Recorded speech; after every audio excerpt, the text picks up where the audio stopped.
ఇప్పటి వరకు ఇరాన్ మీద అమెరికా సైన్యం దూరం నుంచి మిసైళ్లు డ్రోన్లు దాడి చేసింది. కానీ ఈసారి అలా కాకుండా డైరెక్ట్గా మరొక ఆపరేషన్ అయితే చేపట్టింది. అదేంటంటే గ్రౌండ్ లెవెల్ ఆపరేషన్. ఎక్కడెక్కడైతే అణ్వాయుధాలు ఉన్నాయో అణ్వాయుధాలు కావచ్చు, లేదా దానికి సంబంధించినటువంటి మెటీరియల్ కావచ్చు, యురేనియం, ప్లూటోనియం, ఇవేవైతే ఉన్నాయో వీటిని స్వాధీనం చేసుకోవడానికి గ్రౌండ్ లెవెల్ ఆపరేషన్ అయితే మొదలుపెట్టింది. ఇప్పటికే కొన్ని టీములు అయితే రంగంలోకి దిగినట్లుగా తెలుస్తుంది. అదే కనుక జరిగితే ఇరాన్ దగ్గర ఉన్నటువంటి అణ్వాయుధ ఏదైతే ఆ యొక్క మెటీరియల్ ఉందో, రా మెటీరియల్ కావచ్చు, లేకపోతే శుద్ధి చేసినటువంటి యురేనియం కావచ్చు, వీటిని తీసుకొస్తే ఇక ఇరాన్ యొక్క కాళ్ళు చేతులు కట్టేసినట్లే.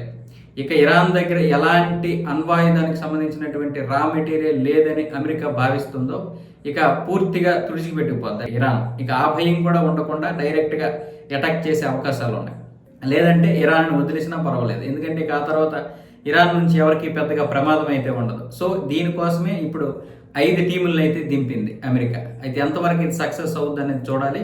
అమెరికా గూఢాచార సంస్థ అయినటువంటి సిఐఏ ఏదైనా రంగంలోకి దిగిందంటే ఖచ్చితంగా అక్కడ విజయం సాధించి తీరుతుంది. పైగా మొసాద్ ఉంది అటువైపు, ఇజ్రాయెల్ చెందినటువంటి వీళ్ళు పక్కా సమాచారంతో అక్కడ దిగుతారు. ఏమీ లేకుండా అయితే వెళ్ళరు.